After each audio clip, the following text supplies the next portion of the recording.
one hand goes on my forehead, pins it back, and then next minute I know, whack, whack. Like, I just slammed this balloon right up my right nostril. Oh my God.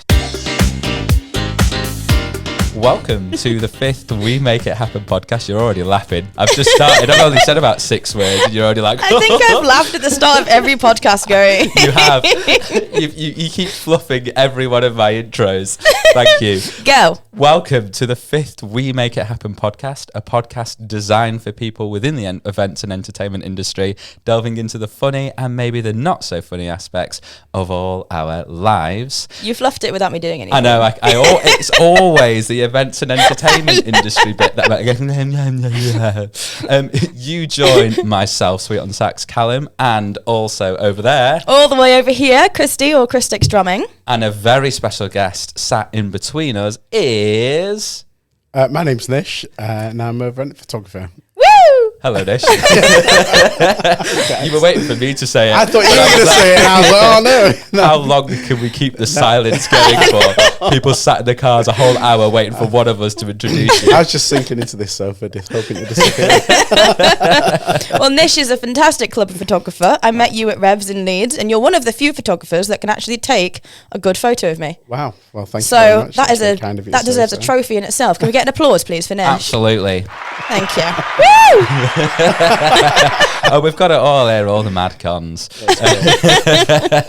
Yeah, I think I met you as well whilst you were in a club. In the club, yeah. In the club. It was Revs. Yeah, it was Revs Leeds. We talk a lot about Revs Leeds, but that's because all three of us have worked for a Revs before, if not Revs Right. Leeds. It's like the Cheers bar in... you remember the show, Cheers? No. Everybody knows your name. How long ago was that? How long ago was that? Oh, when I was a kid, mate. I know that reference, but only from Friends. Well, it was a great bar, and it was based in Boston. And you know Woody Harrelson, No. the actor? No. Natural Born Killers? No. No. I'm only 12. I'm 8, so I'm sorry. Honestly, I'm probably showing my age a little bit here. Well, let's just say it was a very famous sitcom, and it's probably worth a visit if you got a moment. There'll be some clips on YouTube, I'm sure. Yeah. And I was just comparing Revs to Cheers, but that failed. I've got that as well. People don't turn off. He is funny, I promise. Yeah, thank you very much for coming on. Where everyone knows your name. And we're going to leave it there. Enjoy. Thank you all so much for listening. So yeah, tell us a little bit about yourself, what you do. Currently, event photography is actually a side mission, I suppose. That's steadily becoming more of a main thing. But through the week, I work in energy. And then on the evenings and weekends, bring the energy. I bring the energy. Yeah, you do. I do. And then evenings and weekends, I try and squeeze in as much photography as I possibly can. And then when I'm not doing that, I do a little bit of property investment as well and development and managing 4 kids and a household. Bloody Wow. hell. Got your hands full then. How have you made it here? We try to keep busy. That is an awful lot. Well, we're going to talk a lot about what you do more in depth as we go on later. We're going to do our weekly podcast check-in to start off with. Now, what we do is we just basically see how we're doing, because it can be hard sometimes, but it can also be very rewarding. We know that we love what we're doing. We know that we're blessed to do what we do as well, but occasionally it makes us want to scream. Yeah. I've heard this a few times now. Yeah. So we do a love or a loathe. So we'll start with you, Nish, as you're our special guest. Wow, okay. At the moment, Not in your entire photography. No, at just the moment. This moment, are you loving the photography life, or are you a bit like? You know, it's like you said earlier. We're blessed to be in this position, and I genuinely feel like I'm blessed to be able to do what I do, and right now I'm loving it. Yay! Good. Good to hear. Why? Why? I suppose it's been a little bit of a culling this year, actually. I've taken on less work, but I've taken on work that means more to me, and I suppose I've tried to stay more loyal to the people that pay me on the regular as well. Fair So play. I think it's sometimes you just gotta trim the fat. Is that the saying? Yeah. Yeah, you gotta trim the fat, and then I've just stuck to the meaty bits. Sorry, I don't know why that made me laugh so much. Sorry, any vegetarians? Me. Sorry, Callum. Callum, are you loving or loathing right now? I would say I'm on a love. I've got nothing to really complain about, and that might be because not a lot has happened really, and probably no news is good news, right? I suppose. I mean, I've had quite a few positive responses to my gigs recently. I've kind of come to the gigs kind of like, oh gosh, I feel like I'm a bit out of my depth, maybe out of my comfort zone. I did a gig on Saturday that was a really, really good gig, but everyone was hyped like already. Yeah. And I was thinking, I'm not quite there yet in myself. And I thought maybe this isn't going to go as planned. And maybe they're just not going to really like me. But actually, at the end, they were really positive. Why really on nice. earth would they not like you? Well, especially if they're already Callum, hyped. you do not give that vibe off ever. Whenever I see No, but you, it's mate. an acting job, isn't it? Like, Of course. internally, I'm like, oh gosh. But no, they were really, really lovely, and they all said they sent me some messages as well after saying, oh, it was really good. Thank you so much. That's nice. So and that makes you go, see, does, I'm doesn't good it? at what I do, baby. Exactly. And Yes. also, it's it's just nice when you hear that, isn't it? Someone comes back 100%. to you. And apart from that, yeah, I mean, that's it really. Positive comments. I've just been gigging, and I have been doing a lot of driving though. I will say that this is probably more of the loathe. Okay. And I've got a lot more driving to come, which I'll go on about a little bit later. But if anyone's got like a way of kind of improving your posture in the car, please let me know, because when I finish like a 2-hour drive, my lower back is absolutely killing. And I don't know whether it's my car. Are you in like a reclined speed driver? No, I'm not like one of these like Riding dirty. One of them, One hand on the wheel. I'm not one of these like lowered suspension where the car's sat on the floor and barely being able to see over the steering wheel. big spoiler, loud exhaust. No, not one of those. It's just yeah. So I'm in the car, kind of like twisting my back, trying to make myself feel a bit more comfortable and better. And Are you driving off road? No, I'm not driving off road. No. Only when he's late to gigs, he just goes through the farmer's fields. Yeah, there's a roundabout. Don't go around it. Go over it. See how much air you can get. Flipping sheep. Yeah. Have you seen those mats? It's not a mat. It's like a chair kind of cover, which it might give you better lumbar support, or even those maybe. chair massages that you can like plug into the cigarette lighters if anyone still has those. Yeah, I was thinking of getting one of those, but I felt like I know what I'm like when I get a massage. I fall asleep. I know, literally. I have had a too car relaxing. that does massage your back, that did massage my Really? back. Yeah, but it was more like somebody prodded me. It was I more mean, like that my would keep baby you just awake. going, yeah, it kept you awake, but I Okay. wouldn't say that it was a massage, to be honest. I think it was massage is a very over, yeah. Gives you a cheeky thud in the kidneys, does it?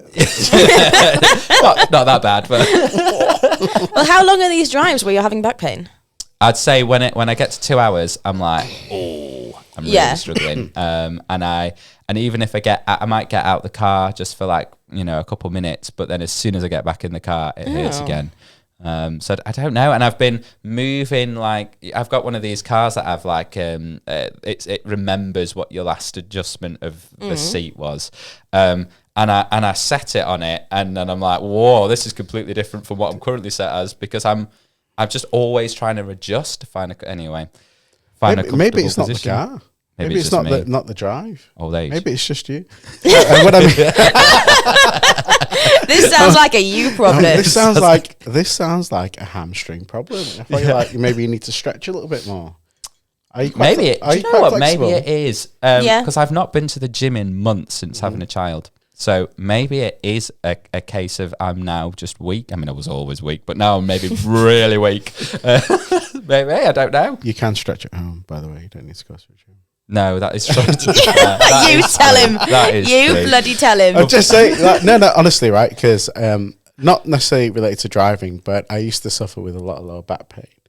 And then when I started sort of doing jiu-jitsu and we started stretching again, I noticed that disappeared. And then I also looked into, there is a yoga move actually that will release a lot of lower back pain, and it's a cobra position. So you sort of like put your shoulders back, you put your hands forward, but then your entire body's flat, and then you push yourself up. You're not trying to bend your spine too much, but you're just flexing it as such. So there's so you start off lying completely on the floor, face down. Oh, okay. And then you just push up, roll your shoulders back, hold that position, keep your head up for a couple of minutes, and it'll you do that a couple of times, it'll release that lower back pain for you, fella. Oh, there you go. When you get to your gigs, get out in the car park, cobra. Get your yoga mat out, because you don't want gravel in your palms. I think the problem for me is I don't set off with enough time for me to be able to do that. A lot of the time. You just fly in and fly out. Like, I've never seen anybody so quick in my life. But you can do it maybe in the mornings, and it'll sort of help you through the day. I'm going to bear that in mind, evenings, but, genuinely. Yeah. Yeah. Come back in 2 weeks and we'll find out if Cam's actually done it. Place your bets. Oh, we all know what that's going to be already, Should do to it be now. honest. Yeah. Live demonstration on the podcast. What about you, Christy? Are you loving or are you loathing your job right now? I think I'm loving, to be fair. 3 loving. Oh, 3 loves. Yeah, no, it seems to have gone quite well. Last time we did the podcast, which is actually a while ago now. Sorry. It was a few days before me and Callum had a christening that we were playing at. Wow. So it was a christening / 3rd birthday, starting at midday, and they wanted like dance Ibiza house vibes. Yes, mate. It was sick, to be fair. It was great. So we did that, and that was my first gig with my Chris Chilled hand playing on my bongos and my congas, and it seemed to go down really well. Aww. And I felt all smug. And I'm chuffed. And then I posted some videos on it, and I was like a bit nervous, and I got some really good responses, and I thought, you know what? Yeah. I'm chuffed that I've done that, and I've put in the work, and it cost me money to get the lessons, but I did the lessons and I did the practice and I bought the equipment, and it's paid off. And even one of my agents said, can you do this gig? It would be 30 minutes with sax, DJ and drums in the evening, but can we have a Chris Chilled earlier? And she used my terminology, the Chris Chilled. Chris Chilled. And obviously that gave me a big confidence boost, because I was like, you know you like it and you're going to pay me to do it and represent you. So I was, yeah. Well, as loving. I said on the day, that I thought it was the best I'd ever heard in terms of how you sounded. I just thought it fit the vibe perfectly. You always fit the vibe perfectly. But then and there, I closed my eyes, I was playing, I was listening to you, and I was just like, this is just brilliant. I thought it was great. I loved it. Thank you I very feel much. like I missed out. Oh, I'm sorry. You can find it on Christix Drumming on Instagram. Yes, mate. Book me. But yeah, it got to the point where Callum kept being like, that was the best I've ever heard you play. That was incredible. Your tone, that said goes it so so much. good with the music. That was the best I've ever heard. And I went from being so happy to actually a little bit insulted. I was like, you've got 3 sets of party now. No, but I know what that sounds like Yeah. so well, but this was completely different. And I think a lot of the time, like, a freshness can be the best, only solely because it's just fresh and you've just never heard something like that before. I didn't take it personally, but like it was such, I was like, okay, well, thank you, I think. Well, you're both very energetic individuals. I've seen you both perform, and I've got to say, I'm always entertained. I'm always entertained by you. I'm actually. entertained by Yeah. Whilst I'm playing, I watch you interact with the crowd. Yeah. Oh, you've got such good patter. Oh, Yeah, that's you nice. do. That's nice of Yeah. you to say so. And I always actually, when I spot you in the club and you're there ready with your camera, I'm like, it kind of puts me in a good mood. Yeah. And I actually like Nish's face just puts me in a good mood.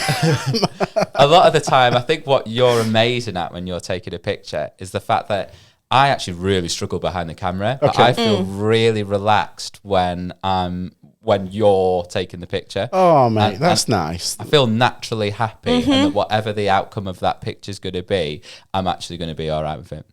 Oh, well, that's lovely to hear. That's lovely to hear. Well, And now we can end the I feel podcast. like I'm Thank doing you for something listening. right now. Yeah, I can die now. That's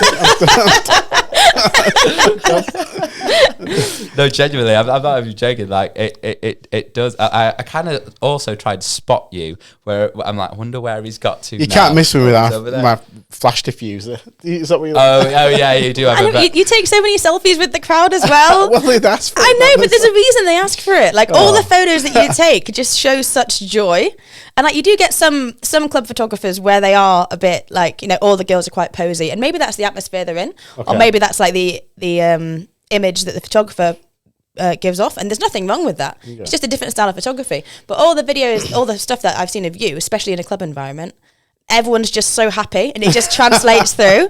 And you Yeah. can, I know you can do the serious posy ones as well, but I think if anybody does want a photographer, get On Point Events. And you can book Nish at On Point Events. My number is. My credit card number is. We will actually go into how people can contact you. Okay. Later on. Yeah. But yeah, I mean, you're here. Let's plug. Okay, we're gonna move forward into what we've got coming up that we might be excited for. Now, this can be our personal lives. This could be our gigging lives. It could be anything. We'll start with you, Christy. Ooh. I am manic, which is crazy In to your say. head? Or It's taken a lot of battering and it's finally cracked. No, I mean, like, recently I've been having maybe 1 gig a week, which is odd for me because I was talking to my friend last night, and she said actually this time last year it was like pedal to the metal go. It was just intense. Whereas this year I feel like everything's been pushed back. So I have actually had quite a quiet May and quite a quiet April, whereas last year it started in April really. But then my November is the busiest it's ever been. So I feel like my wedding season, event season is starting like now. Oh, wow. So I've actually had a really quiet start to the year. But this weekend I'm driving to Manchester to stay at my friend's house on Friday because I've then got a gig in a shopping centre on Saturday in Liverpool. All right. So it's a shop opening. So I'm playing 11 till 3. But I need to be there at 10 and it's in Liverpool in rush hour traffic. So it'd be a nightmare. Mm-hmm. So I'm doing that and then I'm going back to Manchester, getting changed and getting ready to then drive to Penrith to then do a gig in Penrith. And then I'm coming back to Manchester again, stay over the night again. 2 nights. Wait, where's Penrith? So is that Wales or is that near Carlisle? I think it's more Lake District-ish. Oh, right, okay. Yeah. Might be completely wrong, so no engagement. Sorry to cut you off. Doing the gig in Penrith, then coming back down again, staying on the sofa for a second night at Miriam's house. Thank you, Miriam, on drums. And then I'm going to a tattoo convention in Liverpool. Are you going to get a tattoo? You getting some ink? I don't know. Oh. I don't know. If my mum listens to this, no. Where's the convention? It's in Liverpool. Okay. But yeah, so Miriam invited me to it. But there's loads of like alternative stalls, and both me and Miriam are a little bit gothic-y and like weird things. And there's like dance acts and there's fire breathers and stuff. So it would be interesting to have a look around. And if I get swayed towards a needle, then maybe. But What would you get? And where would you get it? I'm just gonna get my logo on my back with a QR code. Scan here. And a phone number. Just No, phone number's too far, but a QR code's fine if they can see through the beading sweat on my back whilst I'm playing. I don't know. I've got 3 tattoos. Probably my favourite one is the one that I've got on my leg when it was my first gig in Ibiza, my first ever abroad gig, and it happened to also be in Ibiza. So I got a little gecko. Oh, Do you have any ink, Nish? Yeah, I have. Yeah. I've got on my right sleeve. I've got. You don't have to say if it's personal to you. No, it's okay. It's fine. It's not a problem. So it's a Hindu god, very very close to me, and it's Lord Rama. Mm. And on the right hand side, I've got the Om symbol. You know, from it's also Hindu, and it's a symbol that means quite a bit to me because when I meditate, it's the sound that I make, but also the meaning of it is it just it symbolizes the sound, the movement through time and space, and how it's always consistent. You know, like everything's vibrating, and right down to sort of if you look at little molecules or atoms, it's, you know, protons, electrons, and the neutrons. They're all constantly moving, aren't they? So it represents the vibration of life and the universe and beyond. And I think that's such a lovely notion to sometimes just think and and sort of ground yourself a little bit. I think I know what I'm going to get on Sunday. You've sold that so well. But that does, honestly, that sounds incredible. That's actually really meaningful. I like that. Yeah. I feel like I did cut you off as well. You were talking about your ink and you said one thing. Did you say others? I've got 2 others. One of them, I got the basic white girl tattoo of when my dog died. What is that? What does that mean? Like basic white bitch. I'm sorry to say it. What does that mean? Like when your dog died, like what does it say? R.I.P. Freddie or something? No, it's a little like silhouette of my dog. I had a little miniature dachshund, so it's a little silhouette of my dog with a little red collar on it, and that's on my hip. And then another basic white bitch one. I've got "Don't worry, be happy" on my foot. What? Is that Bobby? Have you not heard of Bobby McFerrin? Yes. Have you not heard of basic white bitch? No, I mean, yeah, I've heard people say it, I actually haven't. but not, It's just like a not in the basic. context of sort of labeling a tattoo. Well, it's just like just basic. Like I don't know. Like Starbucks is like a basic white bitch thing.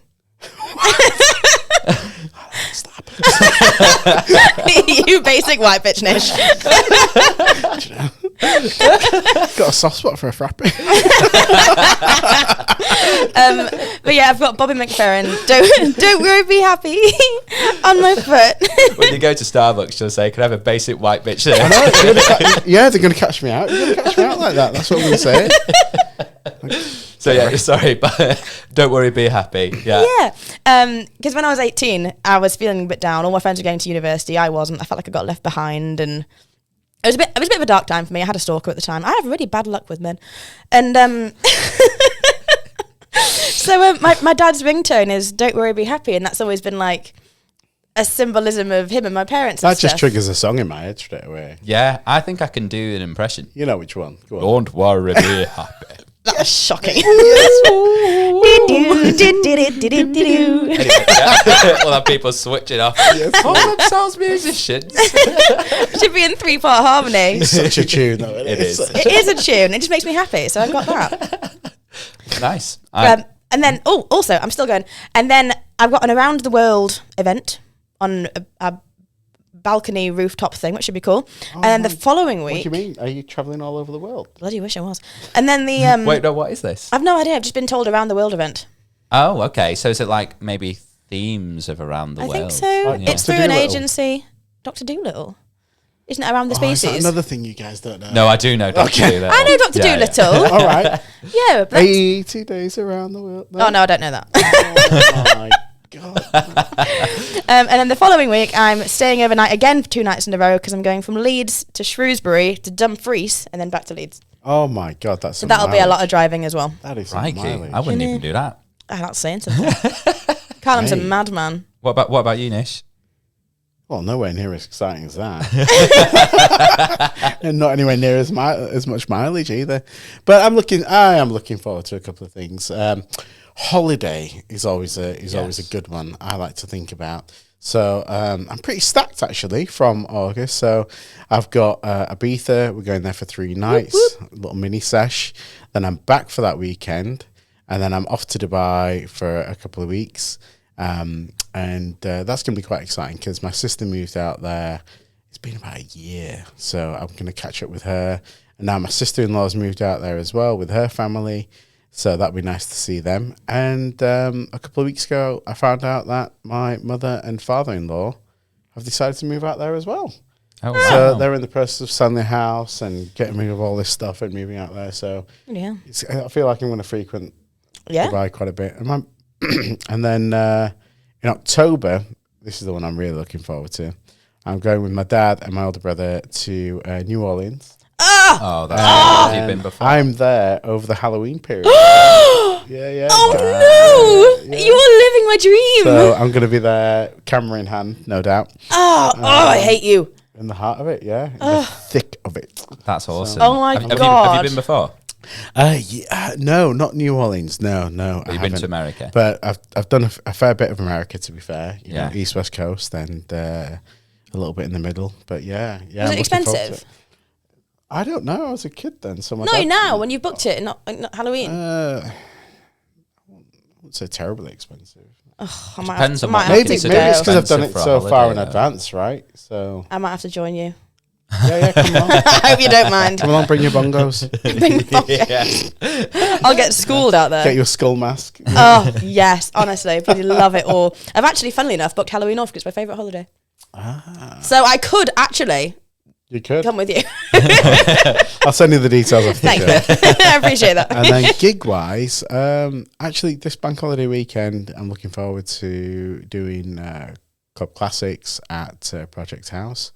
So that's gonna be a lot of fun because it's quite a big turnout for a daytimer, you know. And then Was it a daytime one? well, yeah, I think it starts off early enough. You know, it might as well be during summer, right? Yeah. And then it goes on, but it all plays all the hits that I used. They always play all the hits that I grew up with, so I love it.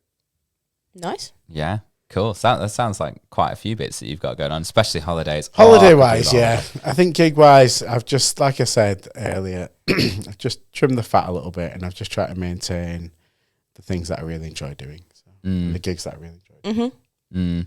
Good for you.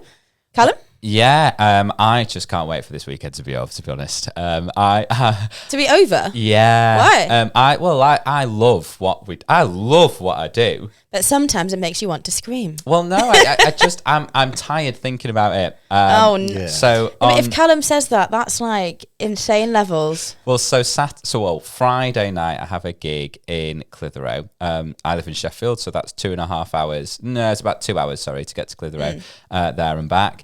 And then Saturday morning, I've got to head off to Peterborough to do a gig for 2 hours. What And time then, Saturday morning? well, I need to be on the road at like 9:30, and I'm not going to be back to my house at 2 until 2 from the following evening, the previous evening. Sorry. Right. Yeah. Wow. So then from Peterborough, I've got to then trek up back to Rotherham straight after that, and then straight after Rotherham, I've got to Just in the same day? I've got 4 gigs in one day. Callum! What? He doesn't learn. From Rotherham, I've got to go to Home Firth, and then from Home Firth, I've got to go to Leeds, and I won't finish there until 3 a.m. Sadist. Honestly, I think you've got some sort of kink. He loves it, really, doesn't he? I do love it, but I'm thinking about that this weekend coming, and I'm like, oh dear, Bring on what the have back I pain. done? Bring on Back pain for days. I won't be able to get out my car. I'll have to have the managers of the venues to try and airlift me out. Oh my god. How do you even fit in 4 gigs in one day? It just happens, you know. So I get one, and then I'm like, yeah, sure, I'll take it. And then I get another one, and then I'm like, oh, I could probably squeeze this alongside. That's fine. 2 gigs, you know, side by side. And then I might then get another one. I'm like, oh, I shouldn't do that one. Oh, but actually, it's only, you know, oh, go on, fine, I'll do it. And then this is what happened with the very last gig that I've got was actually the last gig to come, and that's a club gig in Leeds. It's another Revs, Revolution, and I was Which like, one, Call Lane? Call Lane, Revolution, Okay. Call Lane, yeah. And I was like, oh yeah, so yes, I meant Revolution, Call Lane. On Saturday. Sweet on sex. Do come along. Yeah, so and I thought, oh, this is the last one to be booked, but I was like, I should not do this. No, you shouldn't. But No then I was offense, Reps. like, but then I regret it if I don't. Honestly, no, I'm not even awing you because you're thick. Like, no,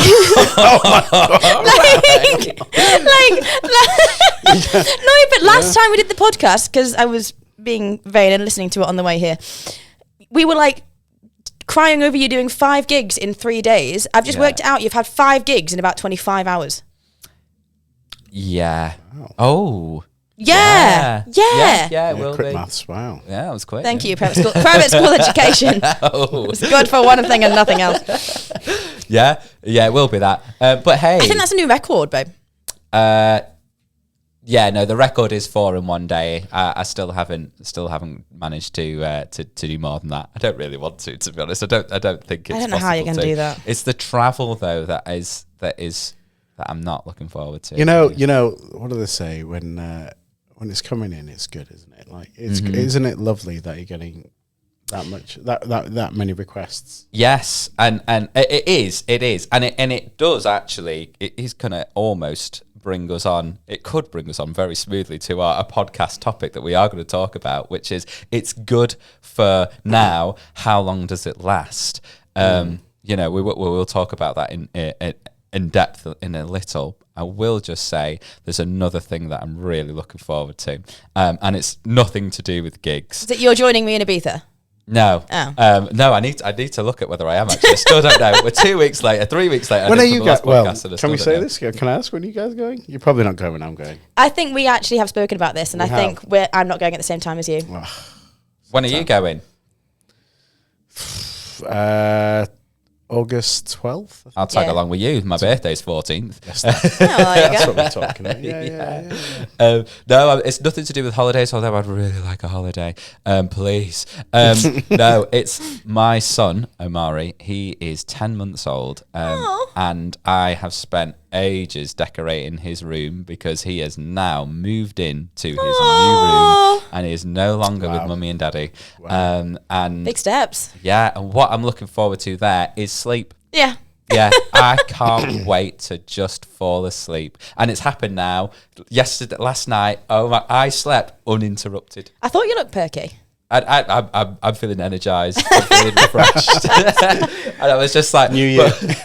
New year, new me. The first night that he slept in his new room, I didn't sleep because I was constantly checking the baby camera. Like, is he okay? Is he okay? Is he okay? And he was absolutely fine. I don't think he was none the wiser, to be honest.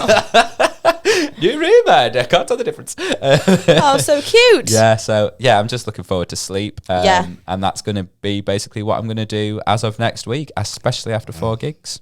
Mm-hmm. Yeah, so yeah, that's pretty much amazing. You got it all set out, mate. All set out, all laid out, all ready. Yeah, pretty much. Yeah. And you won't have to sneak in as much. Well, actually, it's worse. So you are. I thought the same thing. So really, when I get home at 4 a.m, we have this door handle that squeaks, and I have to be really. I've kind of got a knack to it now of how to make it not squeak. I have to do it really quickly, but stop just before it makes a loud banging noise because then it will wake him. But it doesn't matter now because he's in another room. However, I can't use the water at night when I get in because the pipes for the boiler are in his room.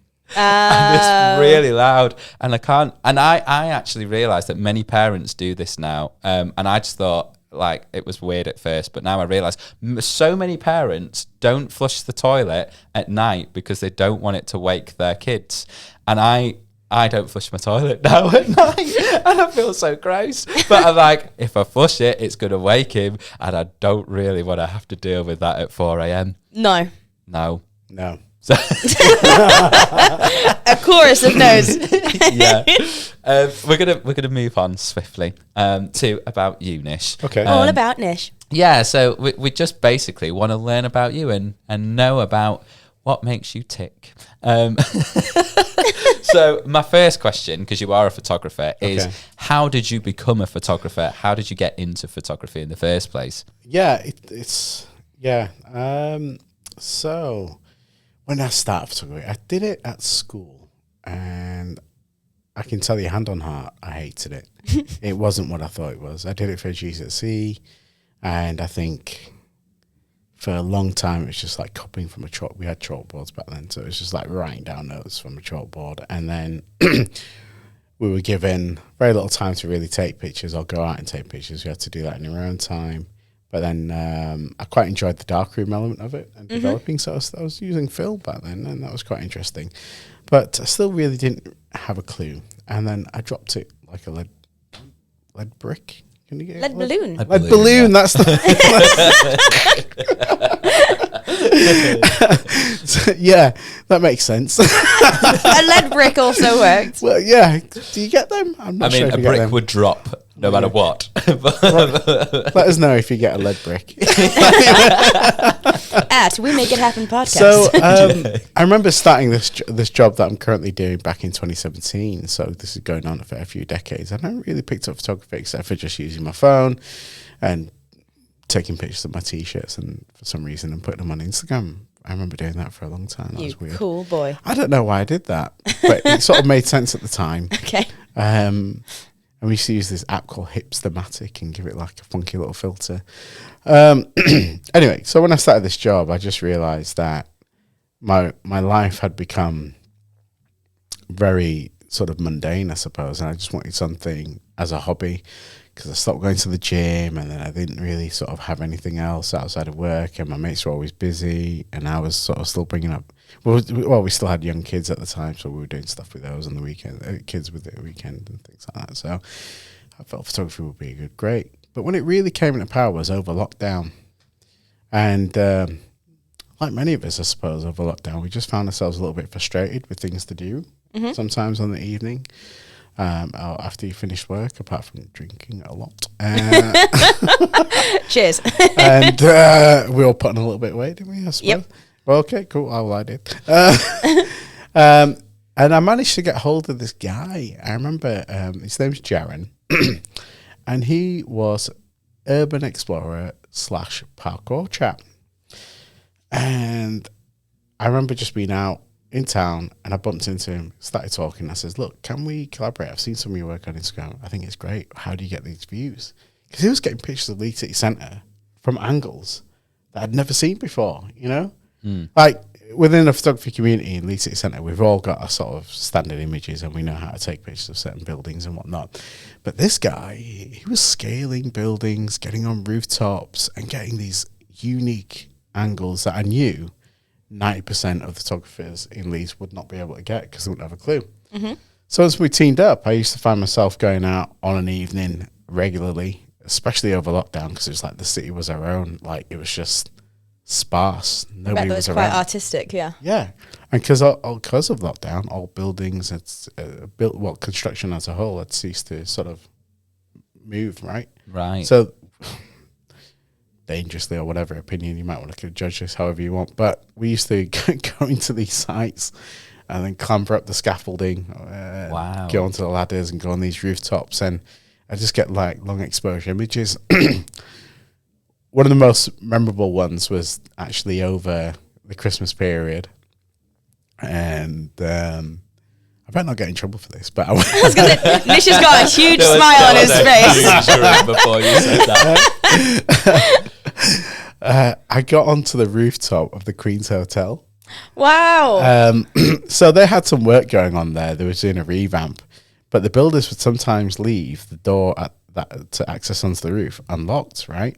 So on chance, I would just sometimes go into the hotel, get the lift, get access to the service stairwell, walk up, push the door open. Sometimes it didn't open, but when it did, I was up there for like 4 hours. I had the rooftop to myself. Wow. And I got a great picture of the city square and all the traffic moving around it on a long exposure. So all you get is the headlight streaks, and the brake light streaks. And the big Christmas tree was right in the middle. And this got posted pretty much like everywhere. Oh, nice. You know, it went. I put it on the group shamelessly, Leeds photography group, and I think got posted on a few Instagrams, Leeds orientated pages, and I felt validated. You know, like I felt great about it. I really, really did. Jaron was a little more reluctant because I think he didn't want to sort of expose his work so much to a public forum. He's quite secret about a lot of his work, and there's still a lot of projects that he's done personally that he hasn't released. But for myself, I think because I was just starting out, I did want people to take notice, and I did want that attention. I think that's what social media does a little bit. It makes you sort of loathe other people who are doing quite well, and want you sort of want a lot of attention for yourself, I suppose. And a little bit of that occurred in my early days, where I did used to sort of take these images and think to myself, well, why are I getting the attention? Why are I getting the likes? What are they doing differently? And you almost get like aggressively competitive and bitter. Yes. I didn't want to say that, but yeah, no. I'll say it for you, because that was me when I first started. You feel like that's how you've got to be, isn't it? But it's really not. Absolutely. It's true. And it's a real growth process, I think, to sort of snap out of that. And obviously, I've since moved on. And getting into club photography or events photography, I suppose, was a bit of a I sort of forced into it. And it was a friend of mine called Martin who was then emigrating to Australia, and he committed to a New Year's Eve gig in Angelica's. And he said, listen, I need you to do this gig. And I'm like, mate, I can't do it. There's no way, right? Angelica's, for those who don't know Leeds, was, because it doesn't exist anymore. Devastated. It's my favourite bar. Very beautiful cocktail bar. Rooftop, was, 360 bar. And restaurant. Yeah. Yes, it was, yeah. And Stunning. it was, like a kind of a penthouse, wasn't it? And you could basically see the entire of Leeds city centre. Yeah, it was stunning. It was a stunning menu. It probably still is. I don't think anyone's taken it over, but unfortunately, you can't get access to it anymore. So I ended up doing a New Year's Eve gig there, and to my surprise, I think the images turned out quite well. And then I think one of the organisers then opened up a bar called The End. And he asked me if I wanted to do the pictures there, and then things just snowballed from there. And there's always pros and cons with this process, because I think when I started out, I thought I was taking great images. I look back at those images and I think, bloody hell, what was I thinking? And I absolutely hate my work, you know. Why? Can I ask why?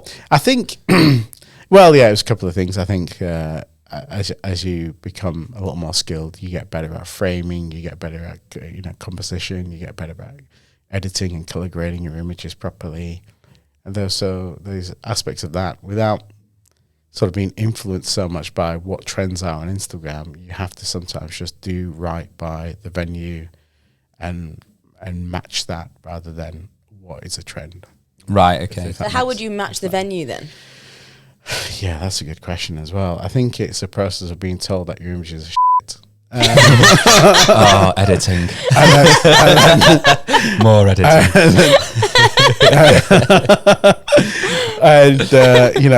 Why does this girl look so orange? And then you're like, oh, right, okay, so make some adjustments. Because she wore a lot of makeup. Half the women out there on nights out all orange. Yeah. So I think there was a bit of that. There's a bit of constructive feedback, I suppose. And I think you've got to be mature enough to sort of sometimes, swallow your pride a little bit and adjust to what the client wants. And I think when you get that, that's when you're able to do right by the venue. Oh, well, there you go. Yeah. I think also lighting in the venue helps as well, because I remember The End had like, I think the word is incandescent lights at the front of the bar. And then they had like fluorescent lights sort of at the back, and there were just two different temperatures. So nothing seemed to, when I first started out, nothing seemed to sort of balance. But I then learned in time how to overcome that, by incorporating a little bit of some flash adjustments and stuff like that, so. Do you find it difficult with like all the club lighting moving around? Not anymore, no. Actually, it's a bit of a no-brainer.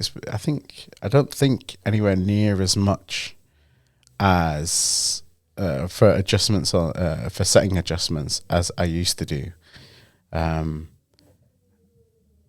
that's really strange, because I remember when I used to shoot, my mind just constantly used to be occupied to making little adjustments to lighting here, lighting there.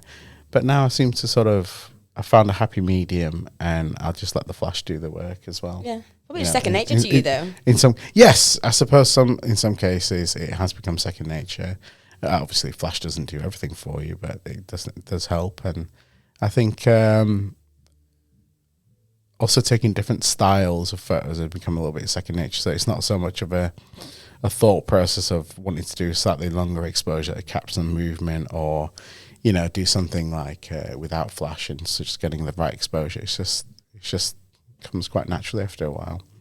Because I was self-taught. Did I mention that? No, I was self-taught. No. So you mentioned Shameless that you plug. did it a bit in at school, but then you self-taught everything from there. Yeah, because what happened was at school it was film, right? And then, but when I came around to pick it up again, it all turned digital. So how did you go about the process of teaching yourself? Because obviously nowadays I feel like, people just go on YouTube and go, I'll watch a YouTube tutorial. Did you do that then, or was it all process of like error or correction through error, basically? Yeah. So YouTube and YouTube tutorials. Oh, right, so YouTube. I was like, there's no way this guy's going to have done YouTube. I think if they'd done a more old-fashioned approach, I'm sure of it. YouTube. You know, I'm not afraid of technology, and I think that's what I had to embrace, right? Is that I learn.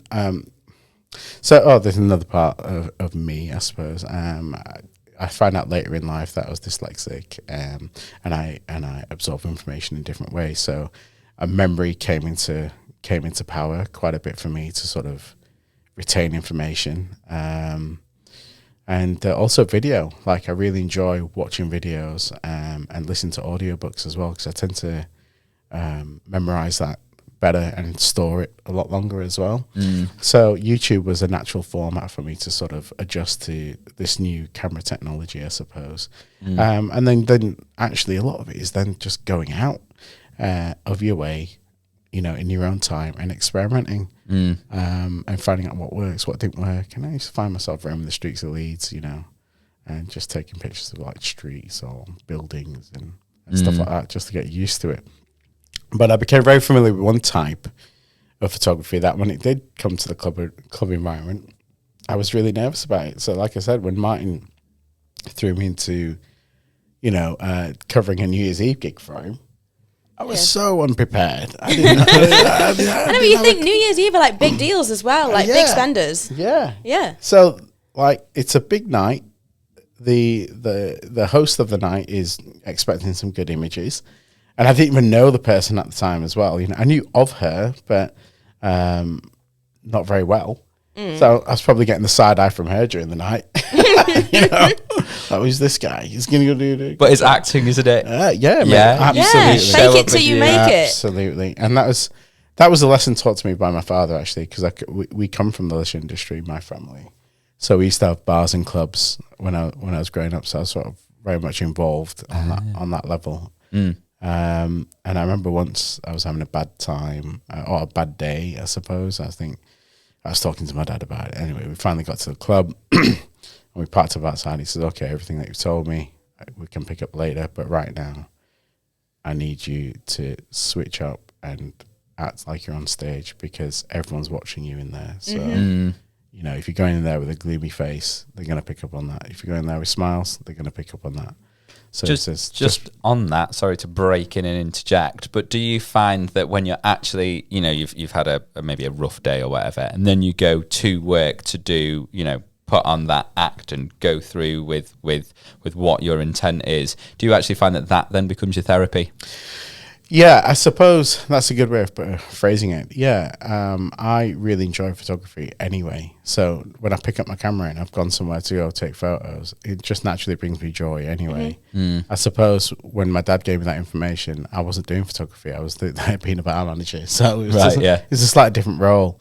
But it still means the same thing. I suppose when I go into a venue today, and it's a venue I haven't been to before, my persona has to be different. It has to match the energy that's in the room. You know, otherwise I'm not going to enjoy myself and no one's going to enjoy being around me as well. So I suppose I try and adapt to that.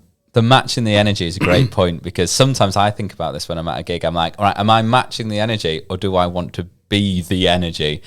Yeah. And I feel like sometimes when I try and be the energy, I'm like, ooh, the response is not quite what I wanted. I'm like, come on, everyone, let's put our hands up. And everyone else is just like, yeah, to be honest, I just want to eat my dinner. It's 3 in the afternoon, just like chill out. In the park. yeah. But then other times I'm like, oh gosh, this place needs some like live injection. Let's go. You do have to read it, don't you? Absolutely. I definitely do think it does become your therapy 100%, because like you say, when you go there, you have to become on point events. They are hiring a product, and the product isn't just you playing sax, me playing drums, you taking photos. It's who you are when you're there, the interaction you have with the guests, everything that you do is representative of you. It's not just a uniform, it's your entire personality that has to morph into optimistic professional. And like I say, if you fake it till you make it, because if you are having a really bad day, like for me, The second that the heels go on and the hair goes up, I'm Chris Diggs. Absolutely. I mean, let's not forget, those people are out. They're there spending their good money, right? They're out for a good night. Yeah. Last thing I want to see is someone miserable. Yeah. Exactly. So- You're providing an experience, no matter what craft it is. Yeah. You are part of their night and you are interacting with them and you need to kind of bring it. Exactly. And I think, like I said, when I first went into photography, I was, believe it or not, I was, a little bit shy, a little bit. No. And I was a little bit reluctant to sort of maybe approach people to say, look, shall we have a group shot or something? But then what happens is inevitably when you've got a camera in hand and it's as big as mine, they just come to you anyway. It's like, oh, all right. Yeah, I'm at the drunk. yeah, What do you find then the most challenging part of your job? Oh, people grabbing my camera, mate, honestly. Oh, really? Oh, can I get a picture of you? You're like, no, mate, I'm all right. That was the quickest you've spoken all podcast. Please do not touch my $3,000 camera. Thanks. Honestly. I have that all the time. Same. Oh, mate, could I play your saxophone? No, you Yeah. can't play my saxophone. Literally can't play my saxophone. No. And I see it with you all the time, Christy. People, All the goddamn time. when you go off for a break, it's like all of a sudden they've decided that they're gonna, just your play. bongos. Yeah. And I could sue them for that. can you imagine? Like, I always think about like analogies that would make sense to people that aren't musicians or don't have this really expensive equipment, like photography stuff. I always think, like, imagine if I just went up to you and went, "Can I have a go in your car?" You'd be like, no, mate. God, that's so true. It's a 120 grand Ferrari. Yeah, but the same way that you want to have a go at my saxophone, surely I could have a go. I've always fancied myself as a bass driver. Yeah. Oh, go on, mate. Come on, please. And they'll go on at you, won't they? Oh, they for just keep ages. nagging. Oh, please. Oh, please. Oh, Oh, please. Me nan died last week, please. No, I'm really sorry about your nan, but no, you can't. I always think, like, when people try and, like, tap my drums and they say no, I always, like, or I say no and they carry on going, I always just think, if I just hit them. Like, The person of the drums. no, hit the drums. Oh. No, sorry. Aim for the drums, inverted commas, and hit them. Oh, and hit and them. make the it an drumstick? accident. Yeah, they wouldn't do it again. Yeah, I would break the finger, so they couldn't do it again. But that's one of the reasons why I have to be really strict with people, because I do hit hard and I do hit quick. So No, that sounds like a Shut really up, good both of tagline. you. No, I don't mean it in a strange way. I mean, it just sounds like a great tagline Nish for laughed your in a drums. strange way. I it's- saw it very innocently. It's true. And like, if someone does come over and start doing that, I could easily break their fingers. Okay, well. It's a warning to all of you out there. For those Keep that your have hands had to their- yourself. Don't touch our equipment. Yeah. Have a good night. Mind your business. That's the tagline. Yeah. It is just like a big red button that says "Do not press," isn't it? Everyone just wants to like, go, can I have a go there? Yeah. I had someone in Revs again. Sorry, Revs. It wasn't Revs' fault. I was packing down. This is a few years ago now, so it was in the Court Lane one. I was packing down. It was like 3 a.m. and I took the wing nut off my cymbal to to pack it away. And some tosser, I'll Yes. say it again, picked up my cymbal off the stand and went to frisbee it into the crowd. No. And I was like, that is a thin, sharp, heavy piece of metal. I was like, ah! Take someone's head off. Literally, you could decapitate someone. Oh my God. I don't know what's wrong with them. It's quite funny though, isn't it, that they choose our jobs to want to do on that at that moment, because I highly doubt they go to the bar staff and go, oh, can I go round the bar and just pull myself a pint? If they're not paying for it, I'll tell you what, love, I'll save it trouble. I'll pull me on. Would never happen. Or even to the cleaners, like, oh, do you know what? Don't worry, I'll clean the I toilets. ever go with your mop? Can I ever go with your mop? Absolutely. No, it's mental. It is mental. I think the other one, this is on a little more serious now as well, because it's more to do with work and the mentality behind what my pictures bring to a venue. And I do try and punt for work every now and then. And one of the most common rejections I've got recently, or what should I say, one of the strangest rejections I got recently, was a bar manager say to me, I don't see the value in pictures. What? Ooh, mate. What was your response? I don't see the value in you. Well, yeah, I could have said that. But I just said, well, how do your potential customers know that a certain event has taken place if there's no imagery?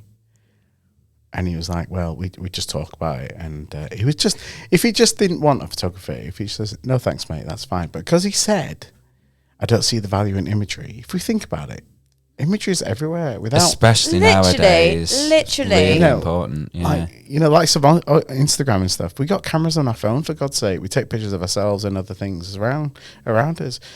It's really important. I can't stress it enough. It's really important to have a good photographer or good quality images of a night, of a venue, if you want to use it for marketing. Yeah. Exactly. I understand, like, if they are a bit quieter and they don't really have the disposable income to be like, I don't see the point in a musician now because we're not really taking the money. But even then, you'd want a photographer to try and make the club look busy. Yeah. To then bring people in so you can get extra disposable, expenditure And it's on not like musicians this and venue stuff. that I got rejected for. I won't name them because I don't think. No, please don't. If that's their mentality, they can. Yeah, and you don't want to be working for people like that anyway, do you? Yeah. Well, exactly. But I mean, I was going to say something. I was going to. Sorry, I'll be my fault. But I was just saying, I think it's important, and when you get rejections like that, it makes me think. Actually, do I really want to work with this guy as well? Right? Yeah, absolutely. Like, if that's already his mentality, he's not going to appreciate what I'm going to bring.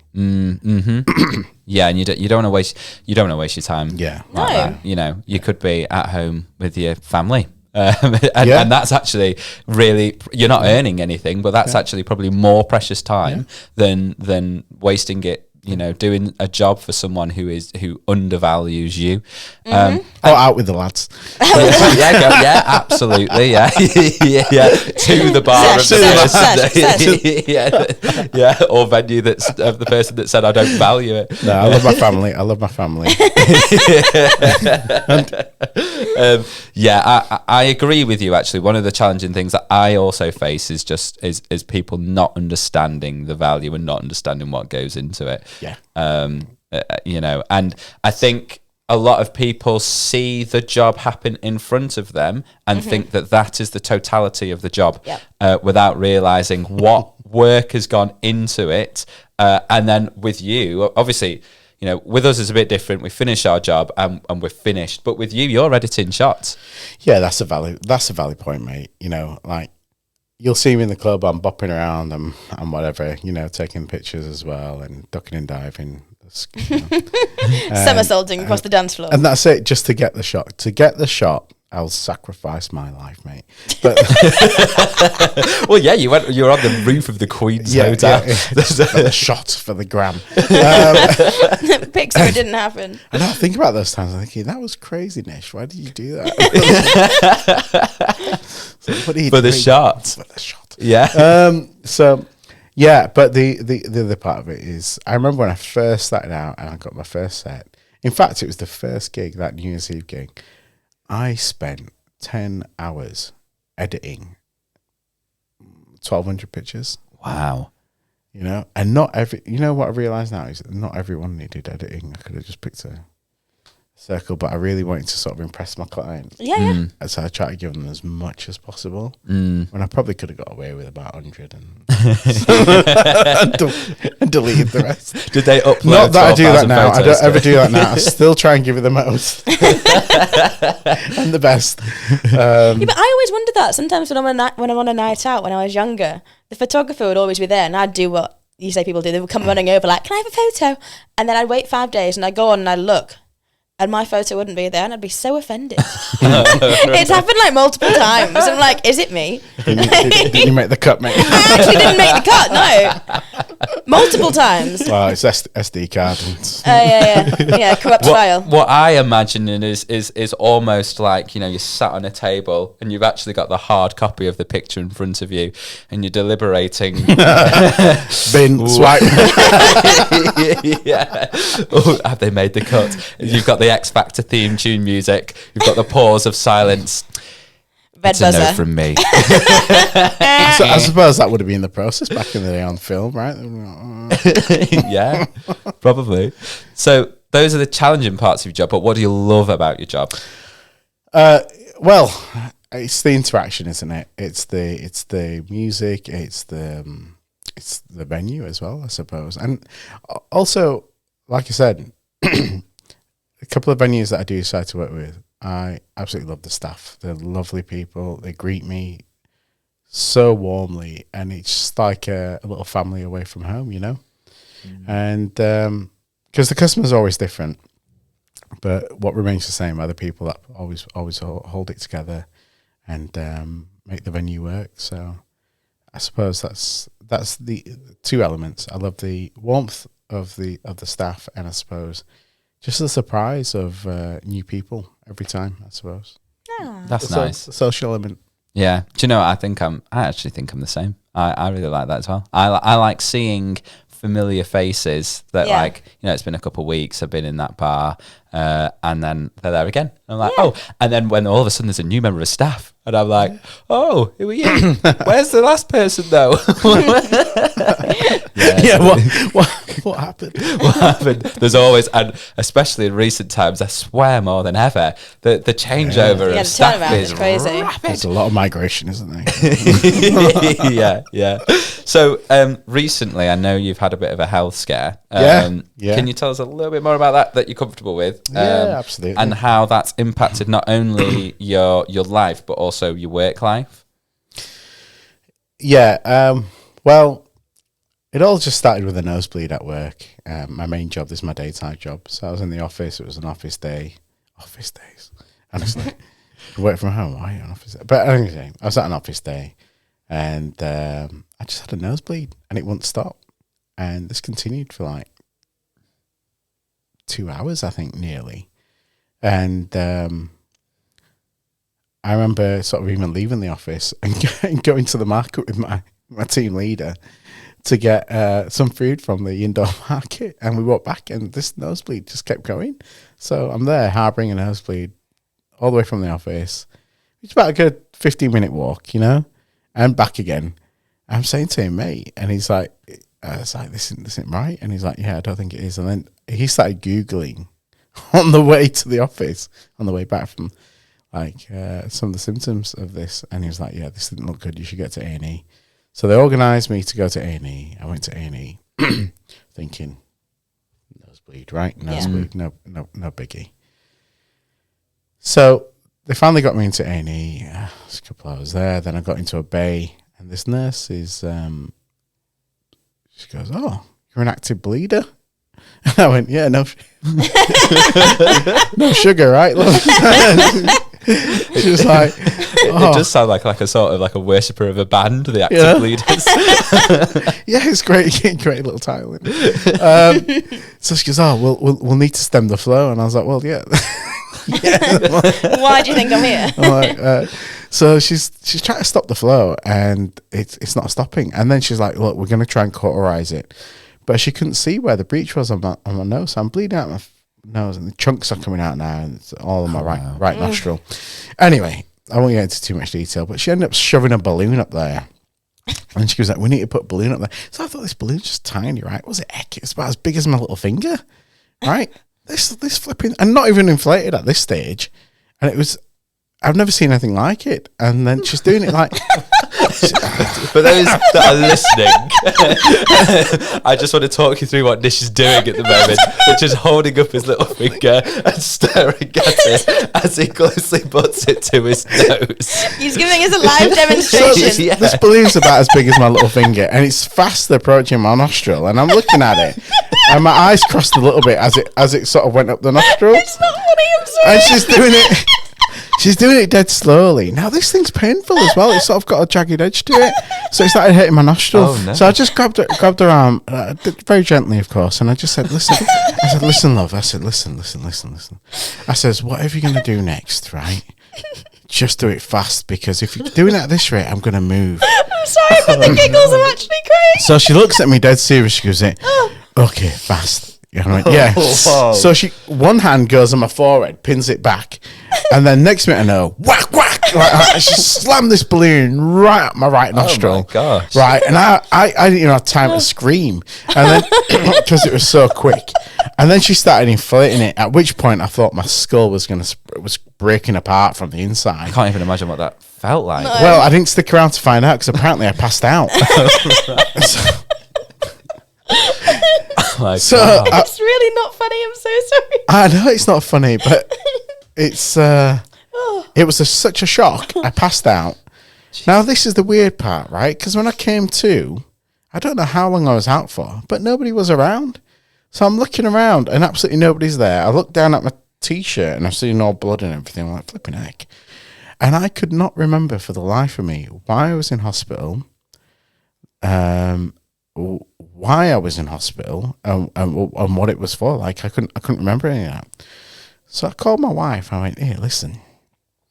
I'm thinking. I'm saying, here, listen. I'm in hospital. I don't know what's going on, but I need you to come and get me." Little did I realise that I left a voicemail earlier telling her, I'm on my way to hospital, I've got a nose, but I've left this video message, right? And I'm like that, showing my nostril and bleeding and everything, to let her know what's happened. So she was fully aware. But what she was saying to me is that, Nishan, I can't understand you. I don't know what you're saying. I can't understand you. I don't know what you're saying, right? You're incoherent. And I was like, oh. And I was a little bit frustrated as well. Like, why can't you understand me? Because I'm thinking I'm speaking normally, right? But I'm speaking gibberish. Wow. So then I hung up because a doctor came in and he was like, are you okay? And I started talking to him and he was like, his eyes sort of widened and he was like, okay, there's a problem here. And then they took my blood pressure and his eyes almost fell out because he was like, your blood pressure's at 230 over 118 or something. Whoa. Like that. Yeah, right. So it's like, how are you still alive? Like, and they thought I was going to have a heart attack any minute now. So they got me in a cardiac bay. So my wife, Deepa, then calls me back quickly. So I passed my phone to the doctor and I'm listening to what he's saying. He's like, yeah, your husband's got a really high blood pressure. We think he's had a stroke as well whilst he was passed out. And I'm like, I'm staring at the doctor like, what are you saying all that for? I had a stroke. What are you talking about me? I was a little bit not, because I didn't think any of that had happened, but it clearly had. So they got me in this cardiac bay and I'm starting to come around a little bit. My words are making sense again. And this nurse is talking to me and she's like, are you okay? Are you fine? And I'm like, yeah, what's all the fuss? Because nobody's actually telling me your blood pressure is really, really, well, they told me that it's high, but they didn't tell me that this is stupid. You should be dead. They're just saying that, oh, it's high. So I'm like, no big deal, right? It's all right. It's, just another day on the streets for me, I suppose. Because I was still walking around, I was still active, Anyway, it turns out I didn't have an heart attack in the cardiac bay, and they then transferred me to a 24-hour watch bay. They put me on a drip.